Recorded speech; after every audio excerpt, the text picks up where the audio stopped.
ताश के पत्ते। जुर्म की बिसात पर खेली जाने वाली खूनी बाजी। एक सनसनीखेज और दिलचस्प तरीन एडवेंचर नावल। मुसन्निफ अलीमुल हक हक्की। पहला बाब। लड़का किचन में स्टोव के पास खड़ा था। एक लम्हे को वो हिचकिचाया, फिर से झटके से ओवन का दरवाज़ा खोला। इससे बर्नर के नीचे लगी नॉब चेक की और फिर इस नॉब की तरफ मुतवज्जा हो गया जिस पर ओवन लिखा था। गैस की बू दिमाग पर चढ़ रही थी। लड़के ने खांसते हुए अपनी आंखों से बहने वाला पानी आस्तीन से साफ किया और पीछे हटने लगा। वो लुढ़खुड़ाता हुआ नशिश गाह में दाखिल हुआ। मेज के किनारे का सहारा लेकर इसने खुद को संभाला। इसकी नज़र मोटे आदमी की तरफ उठी जो सोफे पर पड़ा खराटे ले रहा था। कमरे में शराब की बासी बू इतनी शदीद थी कि इसका जी मतलाने लगा। इसने खुद को संभाला और पलटकर दाखिली दरवाजे की तरफ चल दिया। इसने दरवाज़ा सख्ती से बंद किया और तेज़ी से कदमचों से उतरने के बाद तेज़ी से जंगल की तरफ भागने लगा। वो ताज़ा साफ हवा में गहरी सांसें ले रहा था। इसकी माँ लाइब्रेरी में काम करती थी। वो जानता था कि माँ अंधेरा होने से पहले वापस नहीं आएगी। वो ये भी जानता था कि इसका सौतेला बाप अब कभी इसकी माँ की मुरम्मत नहीं कर सकेगा और इस पर कोई शक नहीं करेगा। किसी को इसका ख्याल नहीं आएगा। वो फिर वहीं जा छुपेगा जहाँ कोई इसे तलाश नहीं कर सकेगा, और जब वो पूरी तरह तैयार होगा तो बाहर आ जाएगा। मुमकिन है इसमें बरसों लग जाएं। ये सोचकर लड़के ने जोरदार कहका लगाया, कोई बात नहीं, वो बरसों इंतज़ार कर सकता है। फिर वो दुनिया को दिखा देगा कि वो क्या है, ख़ास तौर पर इस अहमक जिमी को। लड़का जंगल में घने हिस्से की तरफ बढ़ता चला जा रहा था। पत्ते इसके पैरों तले चुरचुरा रहे थे। इसने गहरी सांसें लेकर पाइन की खुशबू वजूद में उतारी। वो इस वक्त खुद जिंदगी से भरपूर महसूस कर रहा था। जिंदगी में पहली बार वो खुश था, बहुत खुश। ये इसकी जिंदगी, इसके कैरियर का पहला कत्ल था। इसने अपनी माँ को अपने जालिम सौतेले बाप से निजात दिला दी थी। 1 जून इतवार। मंसूबा हर एतबार से मुकम्मल और बेदाग था। इसे इस बात का यकीन था, इसने मौका वारदात पर कुछ भी नहीं छोड़ा था। नपे तुले अंदाज में इसने उंगलियों से डेस्क को थपथपाया और आप ही आप मुस्कुराने लगा। एक बार और पड़ताल कर लेने में अपना क्या जाता है, इसने सोचा। इसे कुर्सी पीछे खिसकाई और डेस्क के निचले हिस्से की तरफ हाथ बढ़ाया। इसे दाहिने हाथ के अंगूठे से एक खुफिया खटका दबाया। खुफिया दराज निहायत आहिस्तगी से बेआवाज बाहर आई। इसने दराज में से बड़ा लिफाफा निकाला और लिफाफे में से वो नोटबुक निकाली जो हजारों बार इसके हाथों से गुजर चुकी थी। बियर के छोटे छोटे घूंट लेते हुए वो इसके अंदराजात पढ़ने लगा। इसमें जो मालूमात थी वो इन्हें तनकीदी नज़र से देख रहा था। इसका ख्याल दुरुस्त था। मंसूबे में आखिरी लम्हे में किसी भी तब्दीली की गुंजाइश नहीं थी। जुजियात तक यूँ मुकम्मल थीं जैसे कंप्यूटर से प्रोग्राम की गई हों। सेकंड के 10वें हिस्से तक परफेक्ट टाइमिंग थी। हर चीज़ का ख्याल रखा गया था। मंसूबा हर लिहाज से मुकम्मल और बेदाग था। इसके चेहरे पर एक फातिहाना मुस्कुराहट मचली। इसके सफ़ेद हमवार दांत नुमायां हो गए। एक उम्र की फ्रस्ट्रेशन के बाद अब इसे नुमायां होने में और ख़ुद को अहम साबित करने का मौका मिला था। जल्दी इसकी कारकर्दगी पर पूरी कौम की तवज्जो मरकूज़ होगी। इसने बियर का गिलास आहिस्तगी से मेज़ पर रख दिया। अब ज़्यादा देर भी नहीं लगेगी। महज चंद हफ्तों के अंदर लाखों अफराद इसके वजूद से वाकिफ़ हो जाएंगे। वो ऐसी जहानत साबित होगा जिसे ज़हीन तरीन अफराद भी शिकस्त नहीं दे सकेंगे। इसे गहरी सांस ली। इसके जहन में शक और बेयकीनी का साया सा लहराया, लेकिन इसने इसे झटक दिया।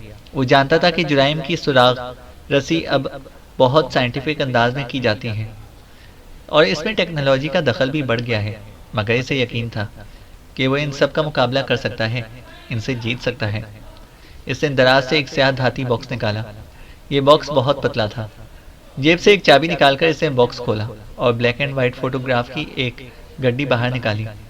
इन्हें वो कुछ देर तक इधर उधर करता रहा।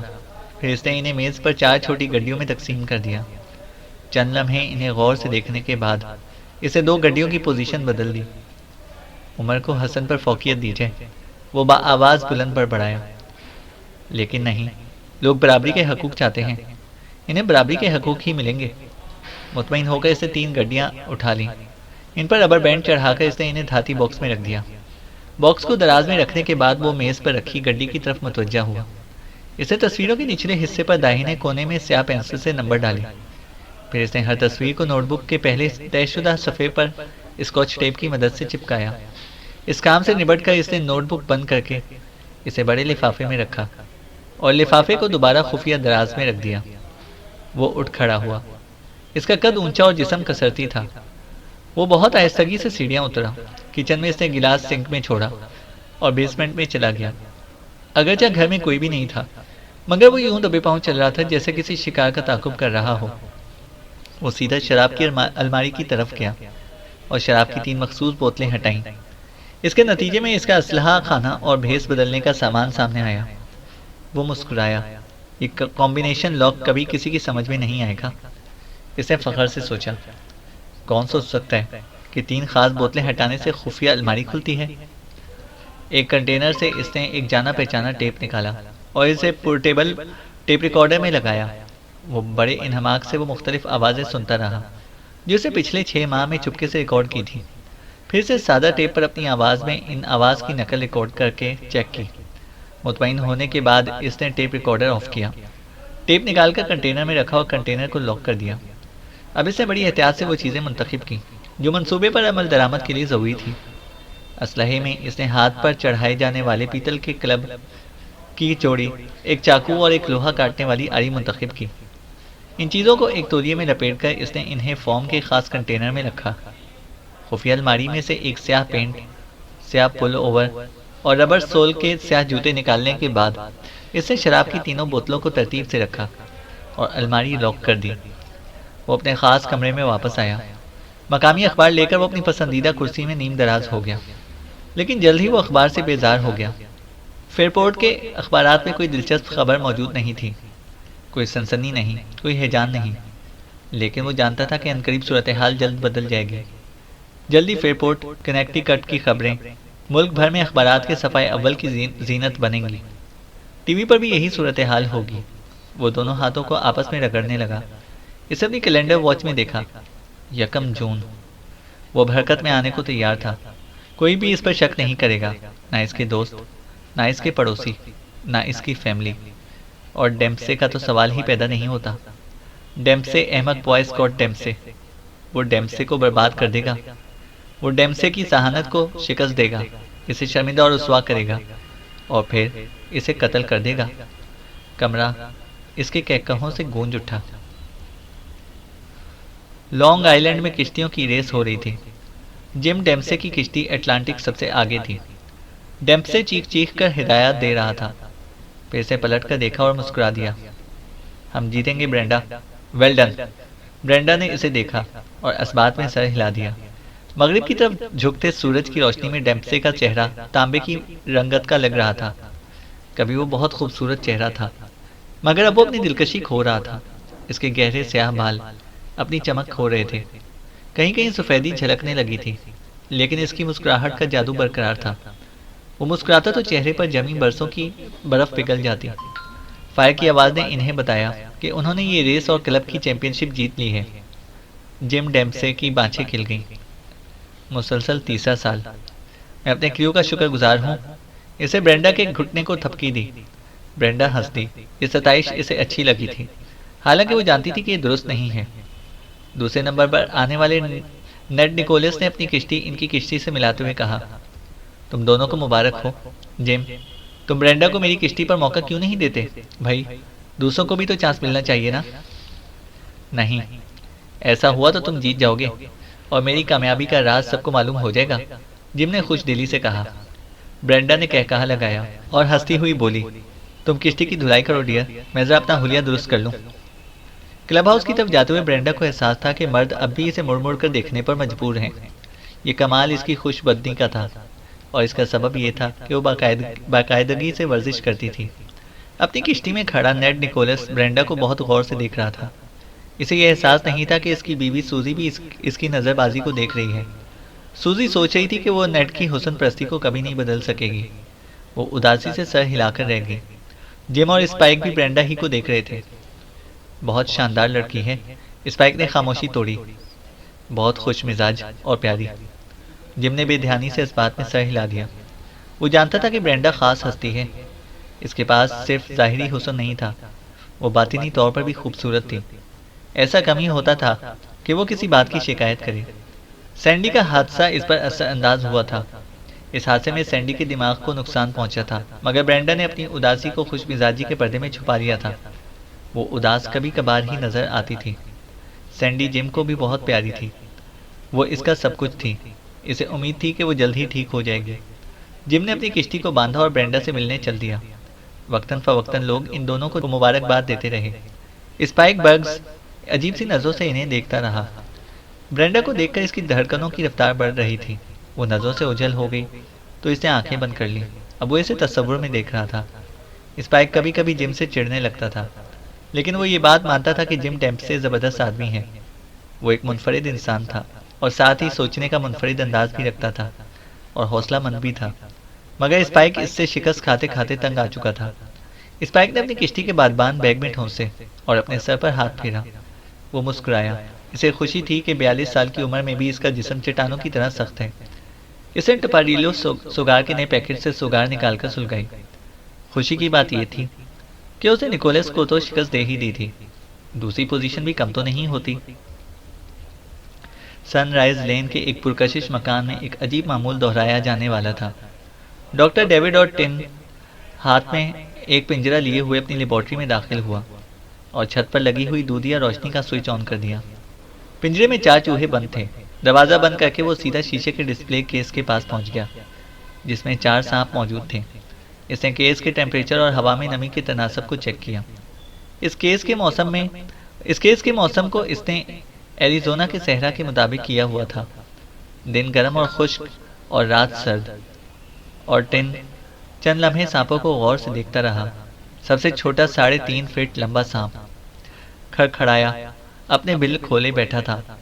बड़ा सांप कुंडली मारे हुए था। दोनों सो रहे थे। एक सांप सुस्ती से चट्टानों के एक ढेर से दूसरे की तरफ रेंग रहा था। फर्श पर फैलाई गई रेत पर अजीब सा नक्शा बन रहा था और टिन इन सांपों के वहशियाना हुस्न को मसहूर होकर देखता रहा। डॉक्टर और टिन ने डिस्प्ले केस के ऊपर एक छोटे से शीशे को सुरकाया। इस खिड़की से इसने एक हुक लटकाया और सांपों को हचकार कर इनके अपने अपने खाने के कंपार्टमेंट में ले गया। चारों सांप अब जाग चुके थे और बहुत भूखे नजर आ रहे थे। और टिन ने खिड़की बंद की और फिर एक कंपार्टमेंट में लगे ट्रैप डोर को खोला और एक चूहे को इसमें दाखिल कर दिया। ट्रैप डोर बंद हो गया। चूहा पहले तो इधर उधर देखता रहा, फिर आहिस्तगी से इस नई दुनिया को खोजने के लिए हरकत में आया, मगर फौरन ही वो अपनी जगह जमकर रह गया। इसने खतरा महसूस कर लिया था। डायमंड बैग खड़खड़िए ने बहुत तेजी से हमला किया। इसने डंक इतनी ताकत से मारा था कि इंसानी जूते के तल्ले में से भी गुजर सकता था। खड़खड़ाया, फिर पीछे हटा और दूसरा वार करने के लिए तैयार होने लगा। चूहा शराबियों की तरह डगमगाता हुआ पीछे हटा, गिरा और फौरन ही खत्म हो गया। सांप ने अपने बिल खोले और चूहे को निगलने की तैयारी करने लगा और टिन बाकी सांपों की दावत के लिए बढ़ा। ये इसका बेहद पसंदीदा मशगला था। इसे सोचा कि सांपों से जहर वो अगले रोज हासिल करेगा। लेबोरेटरी से निकलते हुए वो 3 मर्तबानों के पास से गुजरा। इनमें 3 बिच्छू बंद थे और टिन इनके जहर पर तजर्बा कर चुका था और इस के नतीजे पर पहुंचा था कि इनका जहर ऐसा नहीं कि किसी बालिग इंसान को एक दिन के अंदर अंदर ख़त्म कर सके। अब वो बिच्छू इसके लिए बेकार थे। इसने तीनों बिच्छुओं को एक ही मर्तबान में कर दिया। वो जानता था कि अब वो आपस में लड़ कर मर जाएंगे, सिर्फ एक जिंदा बचेगा और अगर इसमें इतनी जान हुई तो वो यकीनन बाकी दोनों को खा जाएगा। और टिन ने लाइट ऑफ की और सीटी बजाते हुए सीढ़ियाँ चढ़ने लगा। इसने टिपारीदो सुगार सुलगाया, गिलास में बियर उंडेली और अपनी स्टडी में रखे स्ट्रियो की तरफ मुतवज्जा हो गया। शाम हो चुकी थी और वो हरकत में आने के लिए तैयार था। इसे नहाकर नेवी ब्लू ड्रेसिंग गाउन पहना और अपनी स्टडी में चला गया। इसे 7 बजे वाली खबरों के लिए टीवी ऑन किया। इसकी बीवी भी कुछ देर टीवी देखती रही। 7:20 पर वो उठ गई। इसके रजाकार ग्रुप की खुसूसी मीटिंग थी। मैं 10:30 बजे तक आ जाऊंगी, वो बोली। जैसे ही बीवी की स्टेशन वैगन बाहर निकली, इसने रिसीवर उठाकर एक नंबर डायल किया। राब्ता मिलने पर इसने कहा, गुड इवनिंग, मैं सैम शेवर्ड बोल रहा हूँ। इसकी आवाज़ बदली हुई थी। अगर तुम 5 मिनट निकाल सको तो मैं तुम्हारी तरफ से होता चलूँ। मेरे पास एक ज़बरदस्त चीज़ है तुम्हारे लिए। ठीक है सैम। दूसरी तरफ से बोलने वाले की आवाज़ में दबा दबा हिजान था। सोच लो, कहीं ऐसा ना हो कि तुम्हें कोई परेशानी हो। सैम शेवेट की आवाज़ में हिचकिचाहट थी। चीज़ गैर मामूली है। मुझे यकीन है कि तुम इसे देखना पसंद करोगे। चीज़ क्या है? आवाज़ आई। Jefferson Rivers. Jefferson Rivers? दूसरी तरफ से इस्तजाबिया लहजे में कहा गया। इसके मुतालिक तो मैंने सुना तक नहीं है। देख लेना, सैम बोला। मैं शाम को घर पर अकेला हूँगा सैम, तुम जब चाहो आ जाओ। आवाज़ आई। इसे फातिहाना अंदाज में रिसीवर कैडल पर रख दिया। सैम शेवेट की आवाज़ की नकल पर इसे सबसे कम एतमाद था, इसलिए इसने पहले आजमाने का फैसला किया था। इसने जिस शख्स को फ़ोन किया था वो पुराने सिक्के जमा करने के खपत में मुब्तला था, जबकि सैम शेवेट पुराने सिक्कों का डीलर था और इस मैदान में अथॉरिटी समझा जाता था। वो हंसने लगा। 15 मिनट बाद वो स्याह पुल ओवर, स्याह पैंट और स्याह शूज़ पहनकर तैयार हो गया। इसने अपनी कार एक अंधी गली में पार्क की। ये जगह इसके मुंतजिम मगर बेखबर मेज़बान के घर से बमुश्किल 100 गज दूर थी। वो दबे पांव लॉन से गुजरा। पहले इसने घर के गिर्द चक्कर लगाकर ये इत्मीनान किया कि वो घर में अकेला है। फिर वो वापस गया और अपनी कार लेकर वापस आया। कार इसने झाड़ियों के दरमियान खड़ी की। इसके बाद इसने तलाक की घंटी का बटन दबा दिया। दरवाज़ा खुला और एक रास्ता मुस्कुराता चेहरा नजर आया। एक हाथ खैर मुकदमी अंदाज में आगे बढ़ा। इसका आहिनी मुक्का हरकत में आया। मुक्का नाक पर लगा। मुस्कुराहट टूटी हुई हड्डियों और दांतों के मलगूबे में छुप गई। चेहरा पीछे हटा। मजरूब वक्ती तौर पर अंधा हो गया था।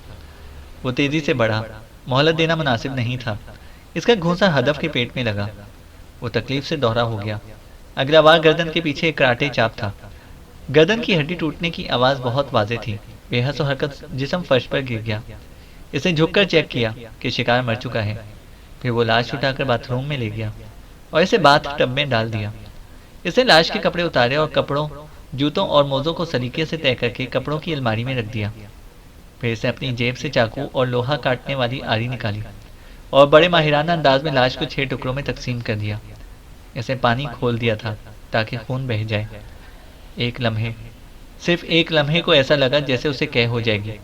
इसने मुंह फेरा और चंद मिनट वॉलपेपर के डिज़ाइन को तकता रहा। ऊपर से नीचे तक डेजी के 116 फूल थे और एक दीवार से दूसरी दीवार तक 79 फूल। मतली का एहसास मालूम हो गया। इसे सर घुमाकर देखा। पानी बहे जा रहा था। चंद मिनट बाद इसने नल बंद कर दिया। जिस्म के 6 टुकड़ों को इसने कूड़ा फेंकने वाली 6 थैलों में बंद किया और हर थैले को उसी रोज़ के न्यूयॉर्क टाइम्स के मुख्तलिफ हिस्सों में पैक कर दिया और अपने साथ एक कंटेनर लाया था। तमाम पैकेटों को इसने कंटेनर में रख दिया। फिर इसे चाकू और आरी को बहुत अच्छी तरह साफ करके धोया। बाथरूम के फर्श और बाथटब को रगड़ रगड़ कर साफ किया। अब वहाँ कोई निशानी नहीं थी, जैसे वहाँ कोई आया ही नहीं हो। वो ये तमाम चीज़ें मकान से बाहर अपनी कार तक लाया और इन्हें बड़ी एहतियात से कार की डिग्गी में रख दिया। फिर इसने हर जगह से अपने फिंगरप्रिंट्स मिटाए, लाइट्स ऑफ की और बाहर निकलकर दरवाज़ा मुकफल कर दिया। फिर वो गाड़ी में बैठा और घर की तरफ को चल दिया।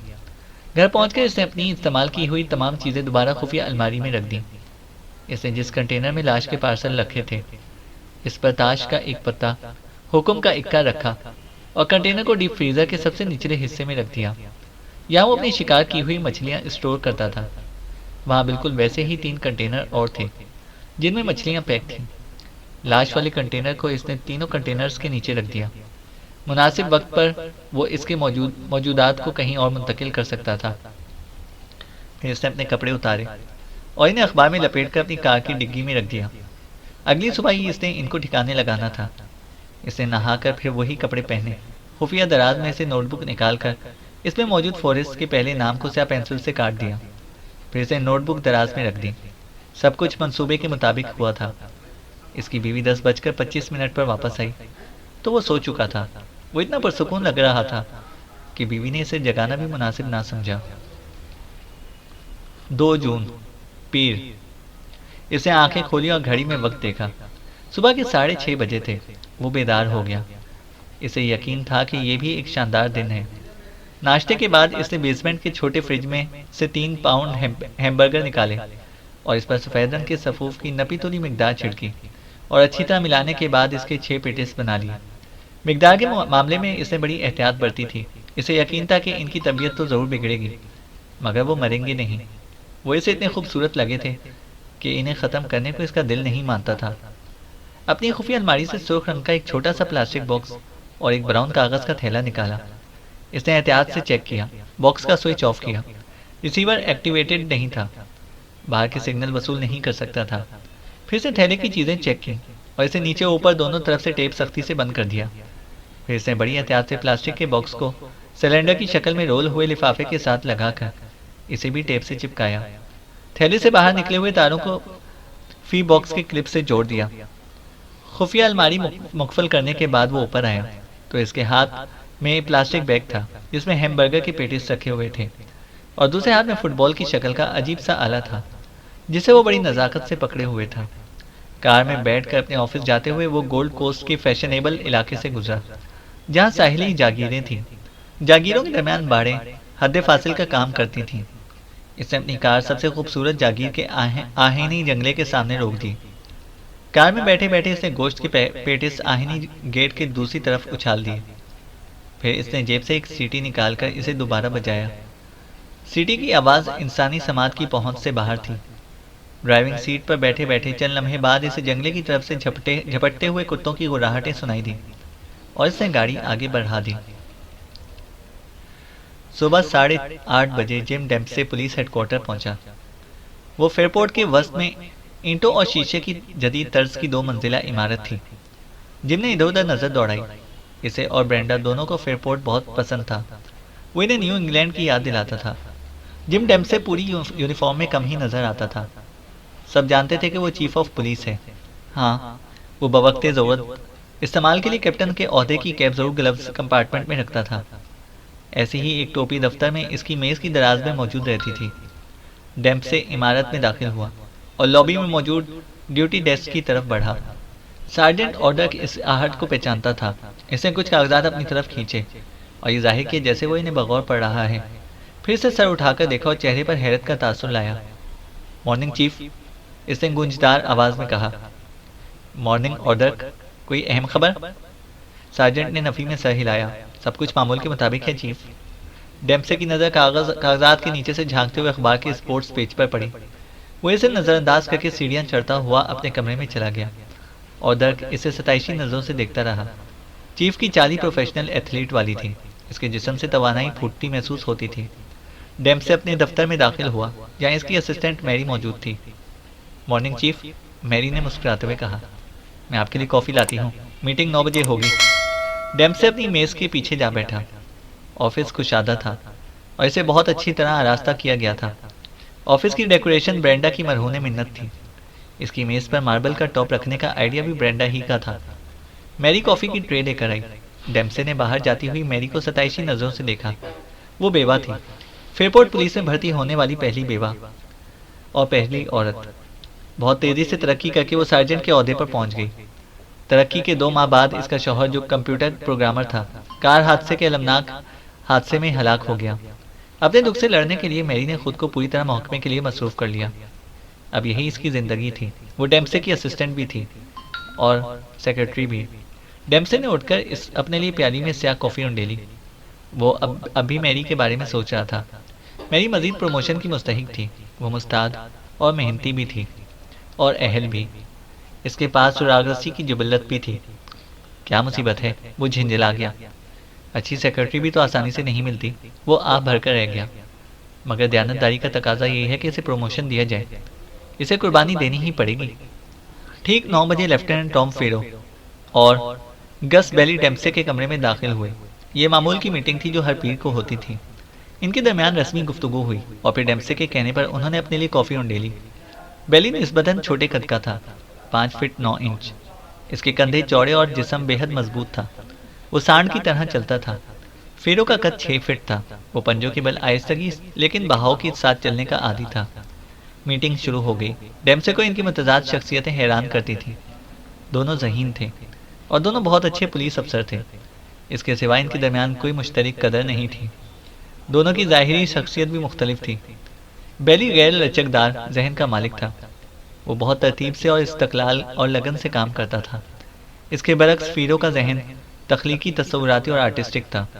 वो ढीलेपन से काम करता और कभी अपनी पूरी सलाहियतें बरकरार ना लाता था। हालांकि इसकी सलाहियतों की कोई हद नहीं थी। इस वक्त फीरो सेनेटर बेंसन के फेयरपोर्ट के दौरे के मुतालिक बता रहा था। ये दौरा आइंदा वीकेंड को होना था। फेरो आहिस्ता से बोल रहा था। वो हफ्ते की सुबह यहाँ पहुँचेंगे। मेरा ख्याल है कि इनकी बीवी जुमेरात को आ जाएगी, लेकिन अभी ये बात यकीन से नहीं कही जा सकती। वो विंचेस्टर्स हाउस में कैंप करेंगे। इसने नक्शे में एक मकान की तरफ इशारा किया। फिर इसने मजीद तफसील बताई। सिक्योरिटी के इंतजाम के मुतालिक बताओ, डेम्पसे ने कहा। इनके और गवर्नर के कारों के जुलूस को स्टेट पुलिस कवर करेगी। फिर ने खड़े होकर नक्शे पर रूट की वजाहत की। सेनेटर जब भी हरकत में होगा, स्टेट पुलिस की जिम्मेदारी होगा। हमारी जिम्मेदारी सिर्फ इसकी हालत क़याम होगी। ऐसे 3 मकामात हैं जहाँ इसका तहफ़्फ़ुज़ हमारी जिम्मेदारी है: विंचेस्टर्स हाउस, लॉन्गवुड और हाई स्कूल। बेली ने आगे की तरफ झुकते हुए कहा, मुझे समझ में नहीं आता, मुजस्मे की तनसीब की क्या तुक है? अंग्रेज़ों के दौर में तो इस कस्बे का वजूद भी नहीं था, और इस वक्त के बाद से अब तक कोई अहम बात रोनमा भी नहीं हुई। डेम्पसे मुस्कुरा दिया। बेली से इख्तलाफ की गुंजाइश ही नहीं थी। जो बात यकीनी थी, इसको किसी ने नहीं छेड़ा। तीनों जानते थे कि कैसी एहतियाती तदाबीर की जाएं। अगर किसी ने सेनेटर को या किसी और अहम शख्सियत को कत्ल करने का इरादा कर लिया, तो इस पर अमल दरामद नामुमकिन नहीं होगा। फ़ोन की घंटी बजी। चीफ, ये आपके लिए है, मैरी ने इंटरकॉम पर कहा। बेली और फीरो जाने के लिए उठ खड़े हुए थे। बिल डोनेली आपसे बात करना चाहता है, मैरी ने मजीद कहा। डेम्पसे ने रिसीवर उठाया। वो रीछ नुमा डोनेली को पसंद करता था। बिल, मैं तुम्हें फ़ोन करने ही वाला था। मैं तुम्हें सेनेटर के लिए किए जाने वाले हिफाजती इंतजाम के बारे में। गुड, तुम तो जानते ही हो कि सेनेटर मेरा करीबी दोस्त है, दूसरी तरफ से डोनेली ने बात काटते हुए कहा। डेम्पसे ने रिसीवर कानों से दूर कर लिया। इसी में आफियत थी। डोनेली बोलता कम और चीखता ज़्यादा था। यही नहीं, वो नॉन स्टॉप बोलता था। वो पैदाइशी सियासतदान था। हर शख्स से इसकी पसंद के मुताबिक गुफ्तगू करना उसे आता था। डेम्पसे ने बड़ी मुश्किल से मुदाखलत का मौका निकाला। बहुत खूब बिल, इसे जल्दी से कहा। तो तुम ब्रीफिंग के लिए कब मिल सकते हो? आज रोटरी की माहाना मीटिंग है, तुम 12 बजे आ जाओ। यूँ हमें लंच से पहले आधा घंटा मिल जाएगा, बिल ने कहा। ठीक है बिल, कॉल करने का शुक्रिया। रोटरी की मीटिंग तो मुझे याद ही नहीं थी। अब 1 घंटे बाद मुलाकात होगी। डेम्पसे ने फ़ोन रख दिया और मेज़ पर पाँव फैला लिया। वो सोच रहा था कि वो कुछ गायब दिमाग सा होता जा रहा है। ये लंच वो कैसे भूल गया? और ये मीटिंग भी बहुत अहम थी। नेड निकोलस इस मीटिंग में समर डे कैंप के लिए कैनेडल वुड के करीब अराजी की खरीद के मुतालिक बताने वाला था। इब्तिदा में वो रोटरी प्रोजेक्ट ही था। इसने मेज़ की दराज खोली और इस प्रॉपर्टी से मुतालिक फ़ाइल बाहर निकाली। इसने जल्दी जल्दी फाइल पर नज़र डाली और फिर इसे दोबारा दराज में रख दिया। वो अब प्रॉपर्टी के बारे में सोच रहा था। वो बहुत खूबसूरत जगह थी। 150 एकड़ का जंगलाती रकबा था। मैरी डाक लेकर आई तो इसके ख्यालात का तसलसल टूट गया। डाक में 2 खत थे और एक स्पोर्ट्स मैगजीन का ताज़ा शुमारा। मैरी जाते हुए कॉफ़ी पॉट और खाली प्यालियाँ समेट कर ले गई। पहला खत एक तकरीब में शिरकत का दावतनामा था। तकरीब YMCA की इजाफी बिल्डिंग की तामीर के लिए फंड इकट्ठा करने से मुतालिक थी। डेम्पसे ने खत एक तरफ को रख दिया। मामला वक्त तलब था, इसके लिए सोचना पड़ेगा, लेकिन वो जानता था कि आखिर में वो राज़ी हो जाएगा। इसका नज़रिया था कि उकताए हुए बेसकून नौजवान बोरियत की वजह से छोटे मोटे जुराइम की तरफ राग़िब हो जाते हैं। बेहतर है YMCA जुराइम की रोकथाम करता है। दूसरा लिफाफा खोलते ही वो कुर्सी पर सीधा बैठा हुआ था। खत 18 इंच चौड़े और 11 इंच लंबे सफ़ेद बॉन्ड पेपर पर टाइप किया गया था। लिफाफे पर इसका नाम था। मुहर मकामी पोस्ट ऑफिस की थी। मजमून क्या था? वो एक नज़म सी थी। हुक्म हो या के पान हो, ईंट हो या के फूल हो, तुम सब चहार जर्द हो, खून का रंग लाल हो। लाशें मिलेंगी अब तुम्हें, गिनती मगर महाल है, थोड़े हैं दिन तुम्हारे भी। पहले मगर एक और बात, जाकर अब एक यार को थैले में भर के घर ले आओ। डेम्पसे ने खुद को संभालने के लिए गहरी सांस ली। फिर वो उछल कर खड़ा हुआ और इसने बेली और फेरो को पुकारा। वो आए तो इसने मेज़ पर रखे हुए खत की तरफ इशारा किया। इसे छूना नहीं, इसे ने खबरदार किया। फिर से लैब एक्सपर्ट पॉल राइस को तलब किया। बेली और फीरो इसके पीछे खड़े होकर खत पढ़ रहे थे। फिर उन्होंने मुत्तफ़िका तौर पर राय दी। कोई मस्खरा मालूम होता है, बेली ने कहा। यकीनन गुमनाम फ़ोन कॉल्स का भी माहिर होगा। मजाक ही लगता है, फीरो बोला। लेकिन ऐसा नहीं तो यकीनन हमारा वास्ता किसी दीवाने से पड़ा है। दोनों सवालिया नज़र से डेम्पसी को देखे जा रहे थे और वह खिड़की से बाहर देख रहा था। तवील खामोशी के बाद वो मुड़ा। इसी वक्त पॉल राइस कमरे में दाखिल हुआ। डेम्पसी ने खुले खत की तरफ इशारा किया। पॉल, इसे अच्छी तरह चेक करो। इस पर इस पर मेरी उंगलियों के निशानात जा बजा मिलेंगे। फिर भी मुमकिन है किस्मत साथ दे जाए और कोई और निशान भी मिल जाए। पॉल राइस ने झुक कर खत उठा पढ़ा। इसने कोई तबसरा नहीं किया। अगर ये सचमुच का पागल है तो हर एहतियात बेसूद है। दीवानगी से कोई नहीं लड़ सकता। दीवानों के बारे में कौन जाने कि कब क्या कर बैठे, बेली ने कहा। डेम्से ने इस बात में सर हिलाया। दुआ करो कि ये मजाक ही हो, लेकिन मुझे लगता नहीं। मेरी छठी हिस्स कह रही है कि ये संगीन मामला है। सुनो, मैं डोनेली के साथ लंच कर रहा हूँ। उसने स्टीयरिंग व्हील पर जोरदार घूंसा मारा। इसे खुद पर गुस्सा आ रहा था। सुबह इसे सोचा था कि इसे बारबरा के साथ लंच का मौका मिल जाएगा, मगर अब पता चल रहा था कि ये तो मुमकिन ही नहीं। इसने सर घुमाकर बैक सीट को देखा। वहाँ पैकेज मौजूद था। वो जोर से हंसा। 11:55 हुए हैं। इसने खुद कलामी की। तुम्हें मालूम है कि तुम्हारा पैकेज कहाँ है? इसने फिर स्टीयरिंग व्हील पर घूंसा मारा। हाँ, इसे मालूम था। इसके अंदर एक अजीब सा हैजान उमड़ने लगा। बारबरा बारबरा एक मुख्तलिफ किस्म की पैकेज थी। इसके तो तसव्वुर ही से नब्ज़ की रफ्तार बढ़ जाती थी। इस वक्त भी वो इसके तसव्वुर में खो गया। इस पर जिनसी वहशत तारी होने लगी। इसकी सांसें पुरशोर हो गईं। तसव्वुर में बारबरा इसके पास आ बैठी थी और इसे कुछ करने पर उकसा रही थी। इसकी आंखें मुंदने लगी, लेकिन अगले ही लम्हे इसने आंखें खोल दी। ये क्या हिमाकत कर रहा हूँ मैं? आंखें बंद करके। अरे तुम ड्राइव कर रहे हो अहमक? इसने फिर स्टीयरिंग व्हील पर घूंसा मारा। बारबरा से मिलने का मौका तो बाद में भी मिल जाएगा। डेम्से ने अपनी गाड़ी डोनेली की स्टेशन वैगन के बराबर पार्क की। डोनेली खुश था कि इसे सेनेटर बेंसन की गाड़ी में सफ़र करने का मौका मिलेगा। मैं एला का तारुफ कराऊंगा और एला सेनेटर बेंसन का तारुफ कराएगी, इसने चहक कर कहा। मैंने सोचा कि 5-10 मिनट से ज़्यादा नहीं लूँगा। डेम्से का मुंह बन गया। वो जानता था कि डोनेली के 5-10 मिनट कितने तवील हो सकते हैं। अपनी तकरीर मुख्तसर ही रखना। डेम्से बोला, लोगों को मुजस्मे की नकाब कुशाई में ज़्यादा दिलचस्पी है। मीटिंग ख़त्म हुई तो वो दोनों मेसन के स्टेक रेस्टोरेंट की तरफ चल दिए। रेस्टोरेंट एक ब्लॉक के फासले पर था। जाते हुए इसने नोट किया कि बर्ग्स की जगुआर इसकी कार से 2 कारें छोड़कर पार्क की गई है। तुम्हारा हिफाजती बंदोबस्त मुझे पसंद आया, रास्ते में डोनेली ने डेम्से से कहा, लेकिन लगता है कि तुम ज़रूरत से कुछ ज़्यादा ही मोहतात हो। मेरा ख्याल है कि मौसम अच्छा होने की सूरत में हमें बगैर छत की गाड़ी में सफ़र करना चाहिए। इसे डेम्से के कंधे पर हाथ रखा। तुम जानते हो कि इस इलाके में कोई ऐसा वाक़या पेश नहीं आता। वो रेस्टोरेंट में दाखिल हुए। बाहर की तेज़ धूप के मुकाबले में रेस्टोरेंट की नीम तारीकी घटाटोप अंधेरे की तरह लग रही थी। एक भारी भरकम बारिश आदमी इनके बहुत करीब से गुजरा। इतना करीब से कि डोनेली से इसकी टक्कर होते होते रह गई।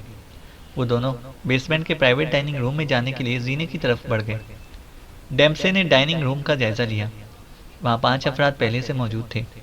स्टेट पुलिस का colonel Spike Burgs, Fairport sports shop का manager Bob Baker, Deloon insurance company का मालिक Don Deloon, Fairport saving bank का सदर सैम टल्डन और फेयरपोर्ट डर्क सेंटर का मालिक एंड्रयू ऑल्पन।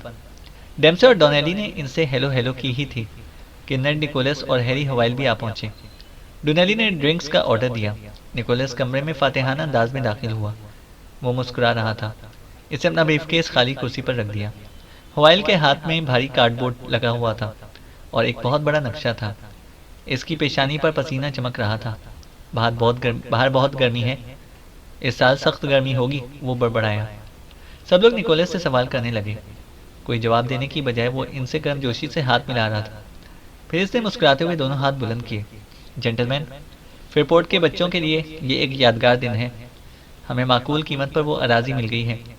तफसीलात में लंच की बात बताऊंगा। डेम्से एक तरफ खड़ा ड्रिंक्स के घूंट लेते हुए निकोलस को बगौर देखता रहा। ये नेड निकोलस का दिन था। इसकी शख्सियत जहानत और खूबरूई का हसीन इम्तजाज थी, लेकिन अंदर से वो बहुत सख्त और बेरहम आदमी था।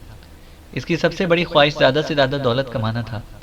इसके ख्याल में दौलत बड़ी ताकत थी। वो जो इरादा कर लेता इसे पूरा किए बगैर चैन से ना बैठता। डेम्से ने अपने लिए लेमन जूस का एक और गिलास तलब किया। ड्यूटी पर होता तो वो शराब को कभी हाथ न लगाता। इसे हवाइल की तरफ देखा। हैरी हवाइल को एक बेहद कामयाब स्टेट एजेंसी विरसे में मिली थी, लेकिन इन दिनों लगता था कि वो सिर्फ नेड निकोलस के लिए काम कर रहा है। डेम्से को एहसास होता था कि कोई अजीब खेल खेला जा रहा है। खाना खा लिया गया। कॉफ़ी सर्व कर दी गई तो नेड निकोलस उठा। इसे नक्शे को ईजल पर लगाया और डे कैंप के बारे में वजाहत करने लगा। डेम्से बहुत तवज्जो से सुन रहा था। मंसूबा तो इसे पसंद आया, लेकिन कीमत की तरफ से वो फिक्रमंद था। इतनी रकम आएगी कहाँ से? निकोलस ने जैसे इसके ख्यालात पढ़ लिए।